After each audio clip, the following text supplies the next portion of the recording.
Welcome back to NFL Weekly. Been a week now since I skipped the last one by accident with some stuff going on, but we're back with a busy one this week, and we're going to start off with what I like to call at the moment the RBoycott, which is obviously the running back situation where we have quite a dire need with the decline in what the running backs in the NFL are getting paid.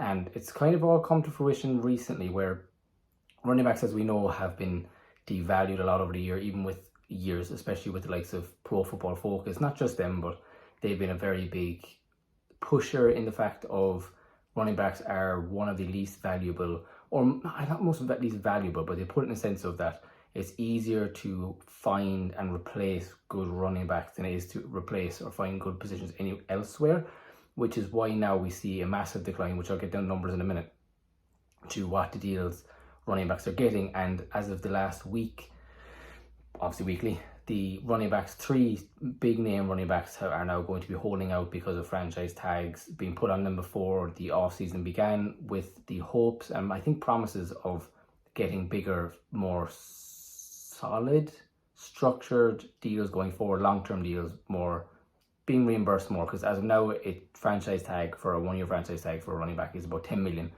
which is why the likes of now Tony Pollard is holding out, obviously Dallas Cowboys running back, which is pretty big deal that they're not paying him, especially out of the 3. Well, no, not really. It's bigger deal because obviously Ezekiel Elliott, who has been a long-term running back there in Dallas, is not there anymore. As of now, as a free agent, can't even get, by the sounds, a bit more than a vet minimum, which is a pretty big fall from grace, which is a bigger reason why it's surprising that Tony Pollard doesn't get paid.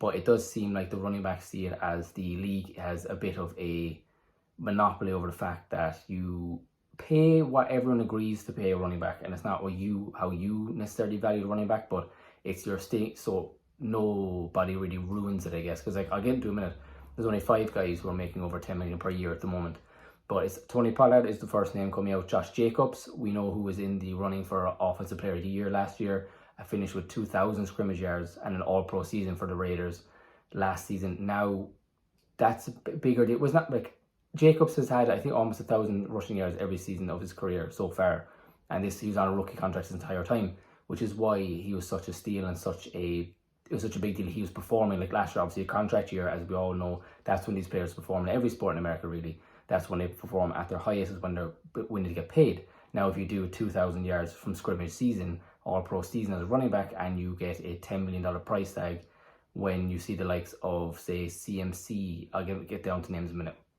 There are guys making more than 10 million, and you had the best year of any running back last season at all. And you, like I said, I think he finished 5th place in Offensive Player of the Year last year. Like, that's a massive one that he's not getting paid. He's holding out. Saquon Barkley, another one, bounce back year, 1,650 yards from scrimmage last year, Pro Bowl season, set to make 10 million, same as a Josh Jacobs or Tony Pollard will do. Well, not Tony Pollard isn't franchise tagged, I don't think, anyway. But they're all holding it. Those 3 guys are holding out. So it's a big deal. Like, Saquon obviously had the injuries and stuff. So Saquon healthy is the top 5 running back in the league, and I can't find anyone who disagree with that with a brain in the NFL. So seeing him hold out is massive. And then, like I said, there's only 5 running backs in the NFL who are making over 10 million per year. Alvin Kamara, who might even play this year with suspension for that Barry charge he's facing. CMC, obviously we know Christian McCaffrey is what he did for how he completely changed that the San Francisco offense last season. You have Derrick Henry, who's Derrick Henry. Aaron Jones, who's what happens? This is his first year we're going to see him without Aaron Rodgers, so we'll see how that goes in that offense. And then Nick Chubb, obviously massive names at running back. So, but like, Saquon is as talented, if not more talented than some of those guys. And then you move past those guys, the next, other than the 2 franchise tags that were placed on Saquon and Josh Jacobs, which are 10 million per year, as I mentioned earlier, the next closest makes $6 million per year, and that is Miles Sanders, who's now just signed with the Carolina Panthers after leaving the Eagles. That's a massive sense of that running backs, as of now, make an average, I think, where the website I found said $1.7 million per year, which is second lowest, only above punters. Now, I don't know, is that because there's so many running backs and I guess so many get drafted? Is it because the rookie contracts bring down the average? I'm not sure, but the numbers are there. They make the second lowest. Of the skill players, they make the lowest, which is ridiculous. Well, look, it's hard because you see graphics come over NFL, they say what teams win championships without a star running back, that you can do it. The offense doesn't need to be built around a running back, but in my eyes, you get paid for what you do, your overall positional value. I get it. It's a hard argument to have because running back is my favorite position to watch. They are arguably the most talented players in the field, bar quarterbacks. So it's hard to see how much they get paid, but you can kind of understand. But in the end, they do need to get paid what they're worth, and they're not getting that at the moment. As of last night, I think it was, they had a Zoom meeting. Austin Eckler, running back for Chargers, who got underpaid again. He's not making more than $10 million a year. We know how good Austin Eckler is. He's a fancy darling, but he's also a constant contributor for the Chargers offense. When their wide receiver room, they don't know what they're doing all the time. He held an organized meeting on Zoom with some heavy top name running backs recently because they all got fed up. You saw it on Twitter. They all kind of came together, voicing their opinions. And it was in, I don't know, is Eckler high up in the NFLPA? I'm not sure. Is he the player representative? I'm not sure, but he is organised along in tandem with the NFLPA. The likes of Saquon, Derrick Henry, Josh Jacobs, Jonathan Taylor, Christian McCaffrey, Tony Pollard, Nick Chubb, Najee Harris, Aaron Jones, Joe Mixon, J.K. Dobbins, and I wrote Tony Pollard twice, I'm not sure why. They were all in the meeting anyway. So it'd be interesting to see if they end up holding out, because this seems like the year that's going to come to fruition. I could have wrote down it. There's so many players holding out this season, but that's the biggest news is the RBoycott, which I'm hopefully catches on that kind of name.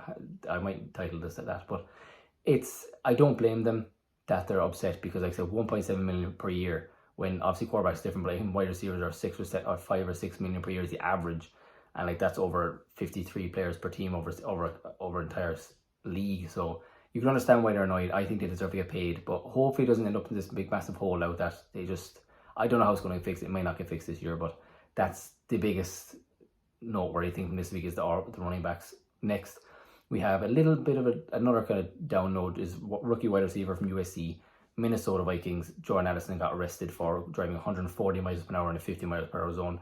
You think people will learn from the likes of Henry Ruggs situation? It's ugly, it's immature, I'll leave it at that, but he should be facing a suspension for what he did, because I imagine they need to knuckle down on this kind of stuff anyway. Next is going to get two signings that happened recently. The Steelers signed outside linebacker Alex Highsmith to a 4-year, $68 million deal. This is massive for their defense because he was one of the best and one of the breakout pass rushers last season. Finished with 55 total pressures, 15 sacks, 35 quarterback hurries. He was 10th in sacks, I think, per PFF in the NFL last season. So obviously a massive contributor to come back, and a guy they need to perform a lot, especially alongside TJ Watt. Like that, having those two guys off the edge is massive, with Cam Hayward still in the middle. Next, Ravens signed, kind of a nothing signing, but maybe not, signed running back Melvin Gordon to a 1-year, $3.1 million deal. He only had 318 yards and 2 touchdowns with Denver last season before getting cut. I think he was cut, and he went to the Chiefs, where he didn't play a single snap and won a Super Bowl. So good for him. He had 1,131 scrimmage yards in 2021. Hasn't really been doing much since, where he kind of lost the job to Javonte Williams in another example of running backs being moved around, just because you can get valuable rookie running backs in fairly quickly. Lost his job there. Now he joins J.K. Dobbins, Gus Edwards, Justice Hill, and Keaton Mitchell, another rookie running back there. So not a nothing move, but more, he might not even make the opening day roster. We'll see where they go. And then Jimmy Garoppolo, who signed with the Raiders, and his former offensive coordinator Josh McDaniels this offseason for a 3-year, $72 million deal. He has passed his physicals when everyone was worried that they spent all his money on him and he wouldn't even play this year. He is passed. He is set to be ready for training camp this coming week. So training camp's coming up. So we have some real actual news come out of this now. This is why all this contract stuff is making more interesting news coming out. But yeah, so Jimmy G ends up passing his physical, more than likely going to be the starter day one for the Raiders, as long as he has no setbacks. And yeah, that's it. So let's see how the running backs go without it next week. Hopefully all gets sorted out pretty soon, because like I said, they deserve to get paid. Whatever you think about it, you may come to your own conclusion, but at the end of the day, if you do your job well, you're going to get paid for what you do. It's the same thing for running backs. And yeah, that's it. So see you guys again next week.